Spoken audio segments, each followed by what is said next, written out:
Imagine trying to fly like a massive commercial jet across the Atlantic, right? But the catch is, the pilot is only allowed to look at the instrument panel once every 3 months. Oh, that's a guaranteed catastrophe. Right. The rest of the time, they're completely blind. They're just, I don't know, guessing based on how the clouds look out the window or maybe how the plane shakes when it hits turbulence. If you asked any actual pilot to operate a machine that way, they'd walk right off the job. You'd drift off course almost immediately. And every single correction you try to make would be a total shot in the dark. It's a terrifying scenario, honestly. You just can't manage a highly complex, continuously shifting system with data that is 90 days old. It goes against every basic principle of dynamic control. And yet, that is exactly how modern medicine has been attempting to manage one of the most complex, dynamic, and, well, intricate systems on Earth. Human metabolism. Right. Welcome to a brand new deep dive, everyone. Today, we are looking at this massive, sweeping collection of recent clinical trials, meta-analyses, and real-world data that are fundamentally rewriting the rulebook on how we handle metabolic health. Yeah, we really are at a turning point. We are. The era of the quarterly doctor visit acting as the primary tool for chronic disease care, it's ending. It's effectively dead. It is dead. What we're witnessing right now is the birth of an entirely new paradigm. We're moving away from these episodic reactive interventions, and we are fully stepping into the age of real-time continuous glucose monitors, artificial intelligence, and precision lifestyle medicine. Which sounds very sci-fi, but it's happening right now. Exactly. I mean, for decades, the entire healthcare apparatus has relied on these generalized guidelines and really infrequent check-ins. But the data we are unpacking today unequivocally proves that continuous, personalized data isn't just a way to track a disease anymore.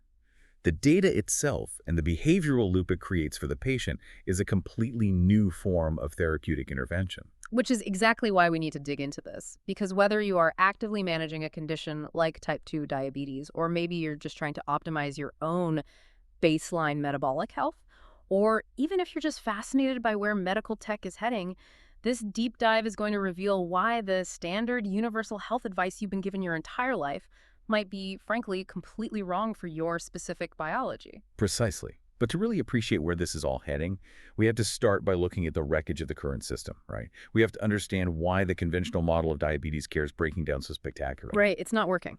Not at all. Because despite having highly advanced evidence-based guidelines and these incredible pharmaceutical options, the traditional management model is failing on a global scale. Well, let's talk about that failure, because the numbers in the clinical data we looked at, they are sobering, to put it mildly. Can you walk us through what the actual real-world reporting looks like right now? It's a fairly grim picture, honestly, when you look at population-level data. Take India, for example. Recent real-world data there reports a mean HbA1c of 8.9% among diagnosed patients. Wow. Okay, and just to remind everyone, what is the target? The clinical target for minimizing long-term complications is generally under 7%. So when the average is sitting at 8.9%, you realize that over 83% of individuals there are failing to meet that primary target. Over 80%. That is wild. Right. And this isn't isolated to one region or one specific healthcare system. In Korea, only about 55.6% of patients achieve an HbA1c under 7%. Yeah. It gets significantly worse when you look at comprehensive care. What do you mean by comprehensive? So not just blood sugar. When you look at the combined clinical goals of glycemic control, blood pressure management, and lipid optimization, which are all connected, only a microscopic 9.7% of Korean patients meet all three targets. 9.7%. I mean, I think it's easy for someone listening in, say, North America or Europe to just assume this is a resource issue or maybe a geographic anomaly. It absolutely isn't. In the United States, a country which spends more on healthcare per capita than anywhere else on the planet, only 14% of adults with diabetes are achieving those same combined targets. 14%. So we are spending billions, maybe trillions, and failing 86% of the time. Exactly. So across wildly different cultures, completely different diets, and varied healthcare infrastructures, the failure rate is universally dismal. We have to ask why. And the conclusion that experts are finally reaching is that it isn't a failure of the medications themselves. We actually have highly efficacious pharmaceuticals now. We have GLP-1s, SGLT2 inhibitors, advanced basal insulins. What is failing is the delivery and monitoring architecture. The episodic care model. Yes. Conventional care is built entirely around episodic clinic visits. You see your endocrinologist or your primary care doctor, 2, maybe 3 or 4 times a year? If you're lucky. Right, if you can get an appointment. Right. And then you are placed on a standardized algorithmic treatment pathway.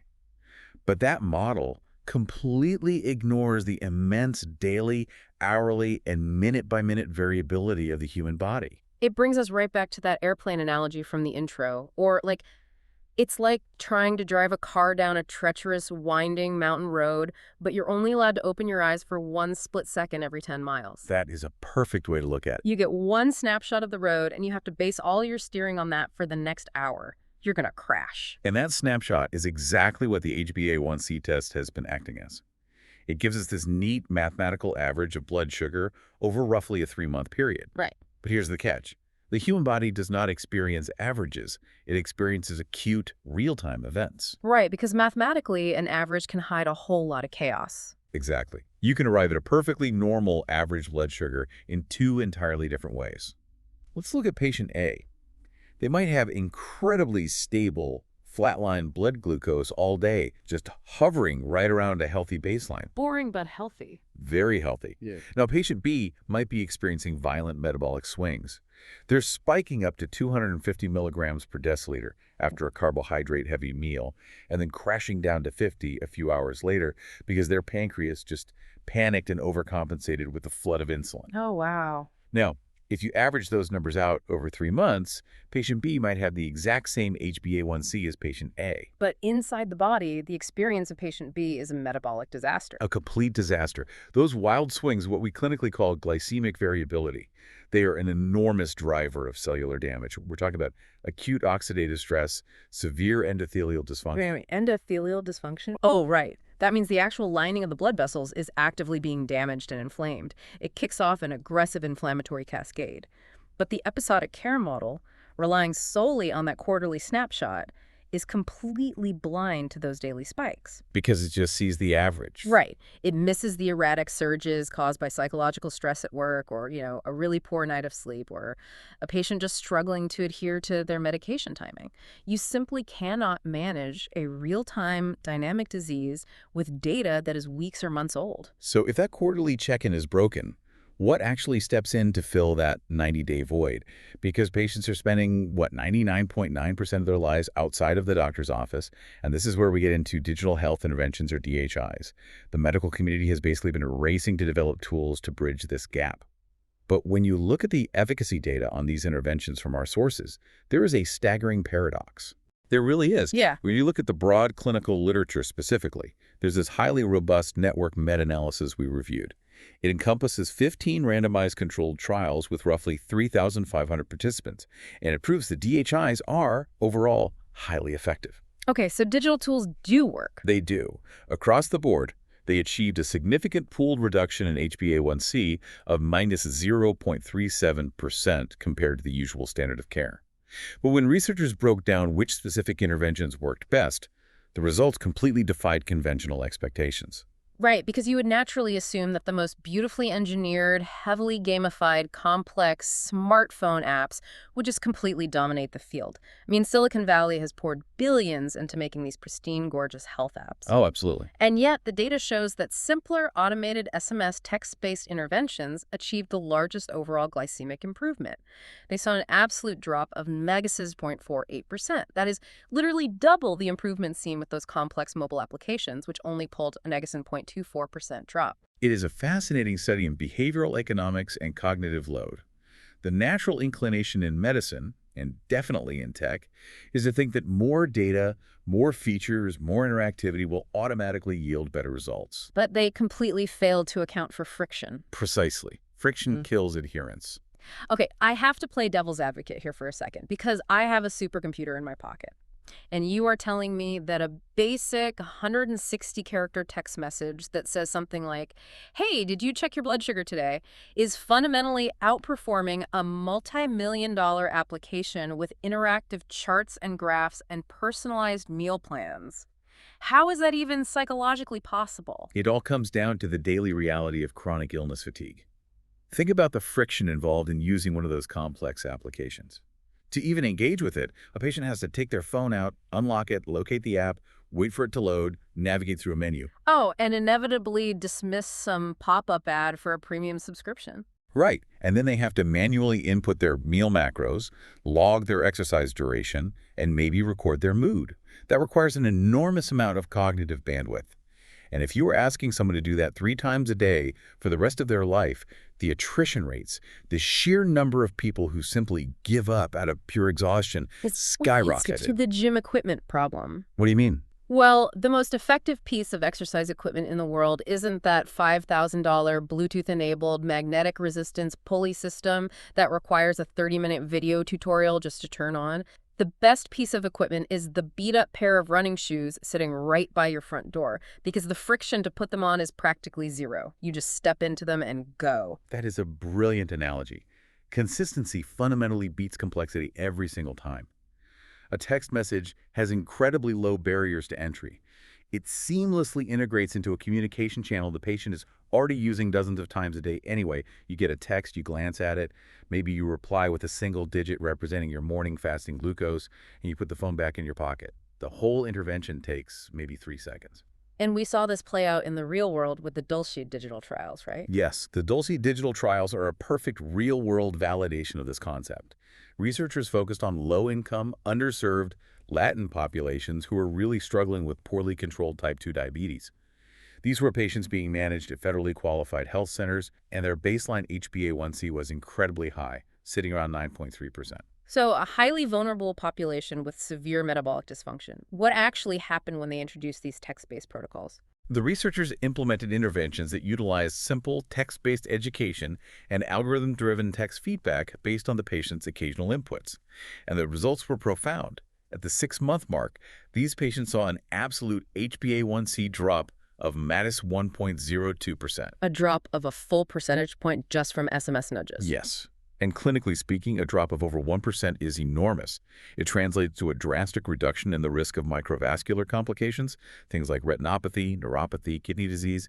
What this proves is that you don't need high-bandwidth, expensive technology to create sweeping physiological changes.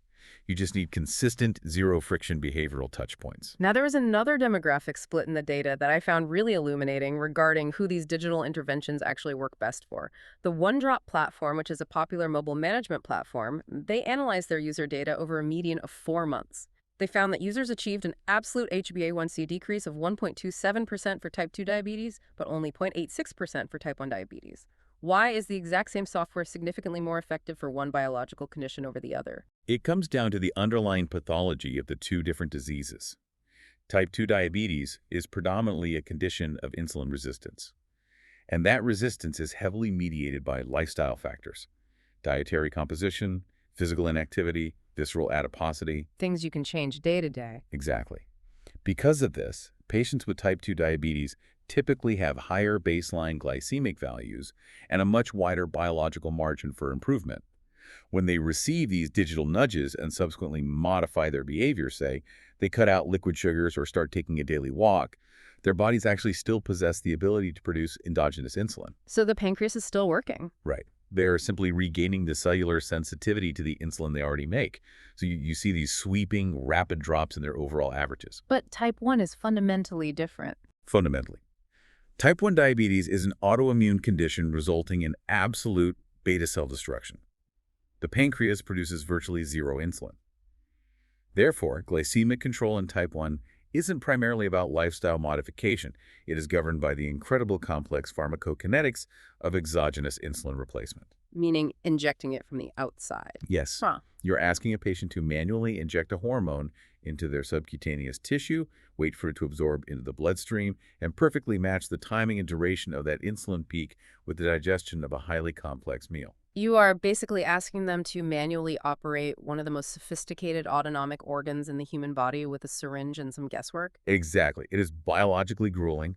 Non-prescribed behavioral tracking tools and SMS nudges can certainly help a type 1 patient remember to test their blood or track their carb ratios, but an SMS nudge cannot overcome the pharmacokinetic reality of delayed insulin absorption. It can't magically make injected insulin act faster. It can, however, powerfully help a type 2 patient reverse their insulin resistance. Okay, so we've established that external nudges, even just simple text messages, provide incredible accountability, but they still rely on the patient manually checking their blood and generalized advice. We are still somewhat flying blind between those finger pricks. Which brings us to the technological leap that completely changes the game: continuous glucose monitors, or CGMs. This is where behavioral psychology physically merges with human biology. It really is a revolutionary shift. Hmm. Historically, CGMs were purely diagnostic and management devices. They were utilized almost exclusively by people with type 1 diabetes to dose their exogenous insulin and to avoid life-threatening hypoglycemic events, basically, preventing their blood sugar from going dangerously low. But the data is showing a shift. The massive paradigm shift. The clinical trials are mapping this out clearly.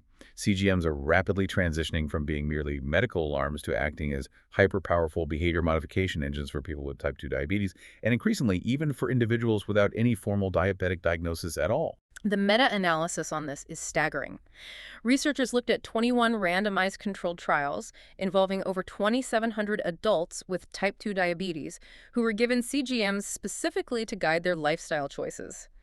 The results showed an HbA1c decrease of 0.46%. But honestly, as we established earlier, HbA1c is the old metric. Right, it's just the average. Yeah.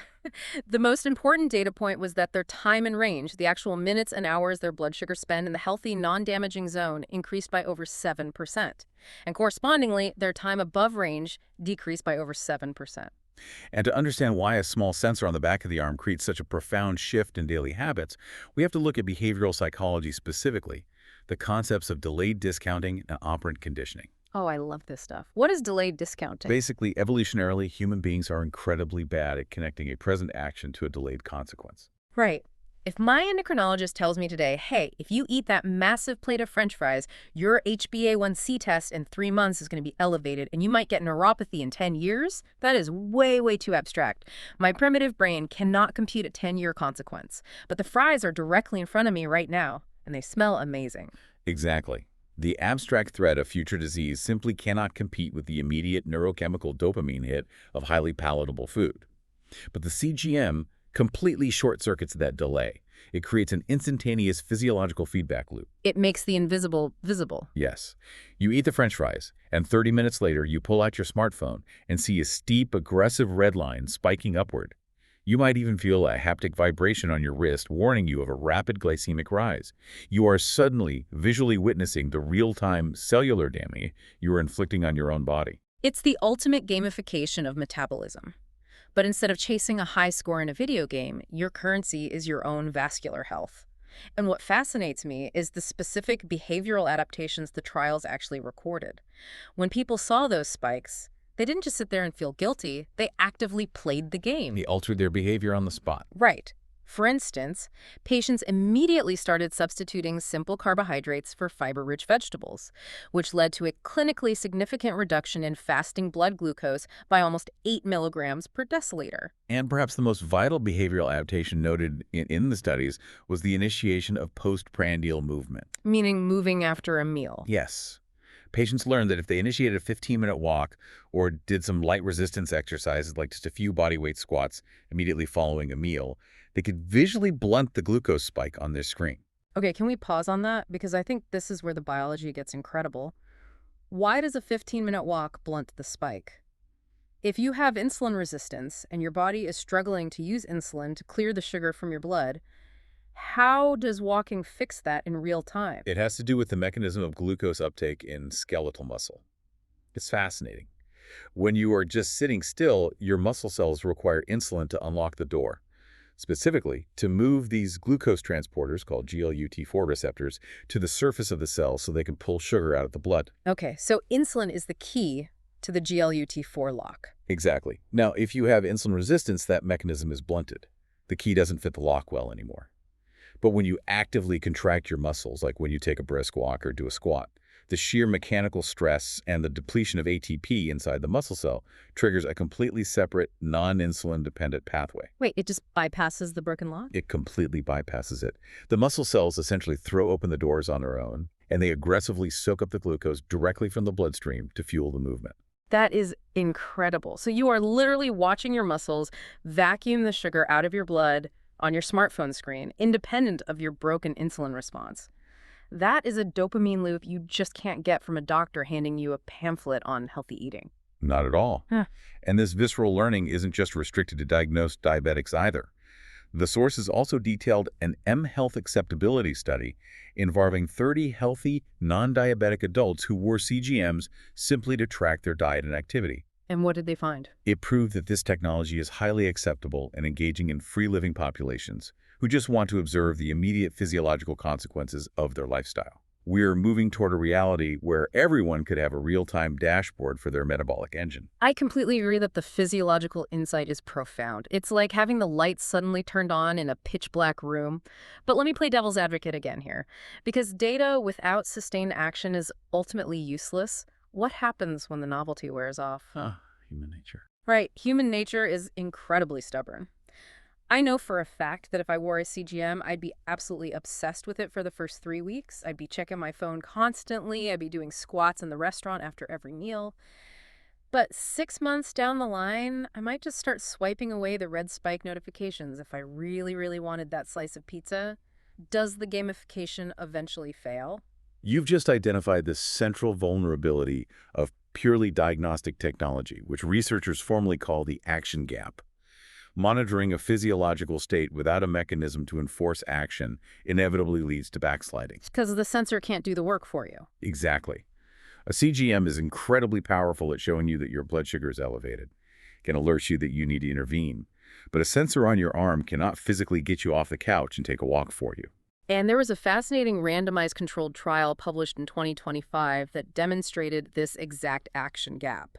They took 158 participants, and over the course of 6 months, they split them into 2 distinct groups.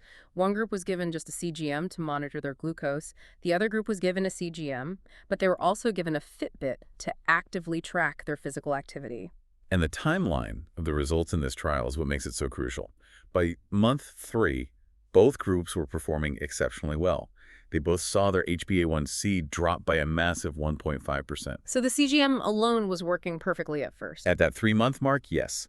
The novelty was high, the immediate visual feedback was working, and participant engagement was universally strong across both groups. But then, between month 3 and month 6, reality set in. The novelty evaporated. The group that only had the CGM, the people who only saw the results of their actions, saw their HbA1c rise by 0.8%. They literally lost more than half of their progress as their physical activity slowly declined. But the group that had the CGM paired with the Fitbit, they only saw a 0.4% rise. This highlights a fundamental architectural truth about human behavior change. A physiological monitor, like the CGM, only gives you the output. It tells you the biochemical result of your behavior. But a behavioral tracker, like a Fitbit or an Apple Watch, tracks the input, the actual mechanical behavior itself. When you combine them, you form what the clinical literature calls the complete diabetes control loop. The complete diabetes control loop, so the watch nudges the input and the CGM validates the output. Exactly. Think about how it plays out in real life. You see the glucose begin to spike on the CGM. That's the consequence. Your smartwatch simultaneously buzzes and prompts you that you haven't hit your activity goal for the day. That's the behavioral input. You take the walk, you immediately see the glucose curve flatten. That's the neurochemical reinforcement. If you take away the behavioral tracker, the loop breaks down the moment internal motivation begins to wane. You absolutely need both sides of the equation. Now, this brings us to what I consider the absolute most mind-bending section of the clinical data we reviewed today, because we are moving beyond just tracking behavior, and we are starting to fundamentally question the very foundation of how we prescribe dietary advice in the first place. There was a 2025 study that explored the concept of diabet types, meaning highly specific diabetes subtypes. Can you break down what the researchers actually did here? This is a truly paradigm-shifting piece of research. Researchers utilized vast amounts of continuous CGM data alongside oral glucose tolerance tests to deeply categorize participants based on their specific underlying metabolic dysfunction. And what they discovered is that the universally praised Mediterranean diet did not show the same immediate beneficial effect for everyone. Wait, the Mediterranean diet, that is the absolute gold standard of healthy eating. It's in every single medical textbook. It is universally prescribed by doctors for cardiovascular health and diabetes. Are you saying it just didn't work for some of these people? For certain subtypes, it was completely mismatched to their biology. For decades, the medical community has operated on the assumption that there is a universal healthy diet. That if everyone just ate a specific ratio of complex carbs, lean proteins, and healthy fats, metabolism would optimize. But the diabetype study proves that lifestyle interventions yield wildly different physiological effects, depending on the precise nature of an individual's biological subtype. So what are these subtypes? I mean, how is one diabetic different from another if they both have high blood sugar? Well, high blood sugar is just a symptom. The mechanical cause varies dramatically from person to person. For instance, some individuals have severe hepatic insulin resistance. Hepatic meaning the liver. Yes. This means their liver is largely deaf to insulin signal to stop producing sugar, so their liver just continuously dumps glucose into the bloodstream, especially overnight. Yeah. Then you have other people who have profound muscle insulin resistance. Their muscles just refuse to take up glucose after a meal. Still others have what we call an insulin secretory defect, where their actual pancreas is simply fatigued and struggles to pump out a sufficient volume of insulin in response to food. So if you have an insulin secretory defect, your body might handle a bowl of oatmeal terribly because you simply can't produce the insulin spike needed to clear those carbohydrates. But if your issue is entirely hepatic liver-based, that exact same bowl of oatmeal might not spike you nearly as violently. Exactly. It means that standardized public health dietary guidelines are rapidly becoming scientifically obsolete in the era of precision medicine. A generalized nutritional guideline is really nothing more than a statistical average of what works reasonably well for a broad population. But no individual human being is an exact statistical average. If you're listening to this, I really want you to think about how profoundly liberating this information is. If you have ever tried a highly recommended diet, maybe it's a diet that worked absolute miracles for your spouse or your friend, and you adhered to it strictly, but you felt terrible and your blood sugar remained elevated, you probably blamed yourself. Oh, absolutely. People carry so much guilt. Right. You probably thought it was a failure of your own willpower, or that you were doing something wrong. But this data proves it might have simply been a complete biological mismatch with your specific diet type. It entirely removes the stigma and the moral failing from diet and exercise. We are finally replacing the idea of universally good and bad diets with highly customized data-driven biology. You aren't failing the diet failed to match your diet type. And the study demonstrated that when patients were actually matched with a lifestyle intervention tailored perfectly to their specific diet type, their continuous glucose metrics improved drastically within just 4 days. 4 days. Yes, 4 days to see a massive shift in their metabolic baseline, simply by matching the fuel to the specific engine. Okay, but while the biology of this is incredible, it creates an absolutely massive logistical nightmare. If we now know that every single human being needs a highly customized, hyper-personalized dietary plan based on their unique diet type, and they require this complete control loop of continuous biometric data to prevent backsliding, how on earth could human doctors possibly manage that at scale? They can't. It's impossible. You cannot have an endocrinologist actively monitoring your CGM data 24/7 and texting you at 8:00 p.m. to tell you to take a walk because you ate the wrong type of carbohydrate. You really can't. The healthcare system is already strained to the breaking point. It would instantly collapse under the computational weight of that much continuous data. And that is exactly where artificial intelligence and long-term digital therapeutics step in to carry the load. We are no longer talking about human doctors managing individual patient data points. We are talking about utilizing machine learning algorithms to scale precision medicine to millions of people simultaneously. Let's dive into the long-term efficacy of these digital programs, because it isn't just about a 4-day fix. A sweeping systematic review and meta-analysis looked at 13 RCTs evaluating mHealth interventions for adults with type 2 diabetes who are also overweight or obese. And the data proved that this technology holds up over the long haul. Yes, the long-term data is really robust. The interventions that lasted between 6 and 12 months showed incredible sustained results. Average body weight dropped by 2.47 kilograms. Total cholesterol fell significantly, and LDL cholesterol decreased by 0.27. And the time frame of those interventions, that 6 to 12-month window, is absolutely vital to understand. Why do we need the digital therapeutics to persist for a full year? It comes down to the neurobiology of habit formation. We often hear the myth that it takes 21 days to form a habit, but the clinical reality of rewiring deep-seated metabolic behaviors, things like emotional eating or chronic sedentary behavior, takes months of sustained neuroplasticity. Right, short-term novelty, like we saw in the CGM Action Gap study, works great for a few weeks. But long-term, AI-driven digital therapeutics provide the persistent, adaptive, everyday scaffolding required to make those new neural pathways permanent. And we see the power of that scaffolding in the digital diabetes prevention programs, or DDPPs. The Predix trial is a perfect example of this. They evaluated the Amada Health digital program over a full 12-month period. They found that the digital intervention groups achieved a 5.4% reduction in overall body weight compared to just 2.0% in the control groups. But here is the statistic that absolutely floored me. 58% of the people in the digital program completely normalized their glycemia back to standard non-diabetic ranges. It's phenomenal. More than half the cohort effectively walked themselves backward from the physiological cliff edge of clinical diabetes, purely through sustained digital behavioral nudging. But the way AI is being deployed to achieve these results creates an incredibly fascinating psychological dynamic. There was a retrospective cohort study of 280 type 2 diabetes patients that actively compared AI-driven personalized management directly against conventional human-led management. And the results were completely unexpected by many. Yeah, within just 6 months, the AI-driven group saw significantly better improvements in fasting blood glucose and HbA1c. The algorithm was continuously analyzing their data and delivering personalized daily nudges.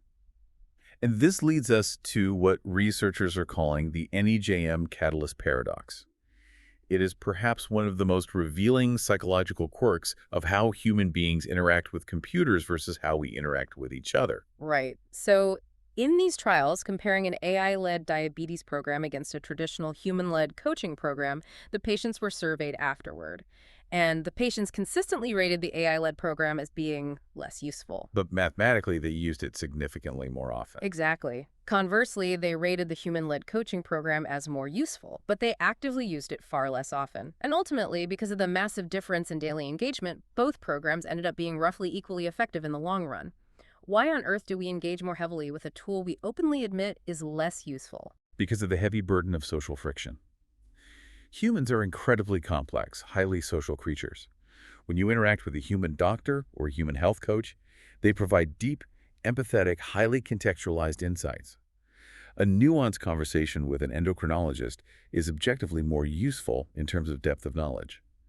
But human interaction comes with enormous psychological baggage. We feel judged. Exactly. We hesitate to bother a busy doctor with a seemingly minor question about our diet. We feel intense shame or embarrassment if we haven't followed their advice perfectly, so we might just skip the appointment entirely. You certainly don't want to text a human health coach at 11:30 p.m. on a Friday when you're staring at the fridge craving late-night junk food, because you feel socially anxious about intruding on their personal life. But an AI doesn't have a personal life. There is zero social friction. The algorithm doesn't judge you, it doesn't get disappointed in you, it doesn't get exhausted, and it absolutely does not care if you text it at midnight. So the analogy I keep thinking of is it's like having access to a world-renowned, brilliant professor of metabolism, but you only see them once a year in a formal lecture hall, versus a slightly annoying, relatively simple alarm clock that sits on your nightstand every single day. The professor is vastly more useful and intelligent, sure, but the alarm clock is what actually dictates your daily routine. It's the perfect encapsulation of the paradox. The AI provides shallow but constant friction-free nudges. Because we don't feel any social anxiety interacting with the machine, we're willing to engage with it constantly. And that high-frequency, daily micro-engagement is the exact mechanism required to build the 6 to 12-month neurobiological habit formation we discussed earlier. The AI wins not through superior intellect, but through persistent, non-judgmental presence. So let's pull all these threads together, because the landscape we've mapped out today is radically different from the medicine of the past 50 years. We started by unpacking how the old episodic care model relying on quarterly doctor visits and delayed HbA1c snapshots is fundamentally failing to manage the chaotic, dynamic, real-time reality of our metabolic health. And we observed how surprisingly simple, low-friction digital interventions, like automated text messaging, can often outperform heavy, complex applications. They integrate seamlessly into a patient's existing life, particularly for those with type 2 diabetes, who have a much wider physiological margin to reverse their insulin resistance. Then we explored the real-time behavioral revolution brought on by continuous glucose monitors. These devices act as a literal mirror for your metabolism, short-circuiting our evolutionary flaw of delayed discounting. They turn lifestyle modifications into an immediate, visceral feedback loop. But we also recognize the danger of the action gap, the reality that a mirror isn't enough on its own. Right. You have to build a complete control loop by pairing the CGM with a behavioral tracker to enforce the inputs and prevent backsliding. And, crucially, we explored the death of the Universal Dietary Guideline. The emerging science of diabetes types proves that standard, one-size-fits-all health advice is yielding to precision lifestyle medicine. Your specific biological response, whether that's hepatic resistance or a secretory defect, must dictate your intervention. And finally, we saw how AI algorithms, free from the constraints of human social friction, are the only viable mechanism to scale this level of continuous, hyper-personalized care. And what's wild is that this isn't just a niche conversation about managing a specific chronic illness anymore. It's much bigger than that. It absolutely is. This is the blueprint for the future of all human health. We are witnessing the massive transition from reactive episodic medicine to proactive continuous precision lifestyle medicine. And this isn't some distant hypothetical science fiction scenario. The hardware and software required to execute this shift are already sitting in your pocket and strapped to your wrist today. It is fundamentally changing the paradigm of how we understand and interact with our own biology. Which leaves us with one final, deeply philosophical concept to chew on as we wrap up this deep dive. Think about the trajectory we are on right now. If our wearable biosensors and our AI algorithms are continuously analyzing our blood glucose, our physical movement, our sleep architecture, our heart rate variability, and our specific diabetes type 24 hours a day, 7 days a week, they are inevitably going to learn our unique biological responses far better than we know them ourselves. They will possess a mathematical model of our physiology that is infinitely more accurate than our own intuition. Exactly. So, will we reach a point where we willingly outsource our daily micro choices entirely to the machine? When your smartwatch knows exactly what you should eat, exactly what time you should walk, and exactly when you should sleep to perfectly optimize your metabolic baseline and maximally extend your lifespan, do you still possess free will over your own body? Or have you simply become the highly optimized, very healthy biological hardware running in AI's software? It's an incredibly profound question about the future of human autonomy in the age of algorithmic optimization. It is definitely something to think about the next time your wrist buzzes and gently suggest that you really ought to take a 15-minute walk. Thank you for joining us on this deep dive. Keep questioning the consensus, keep learning about your own biology, and we will catch you on the next one.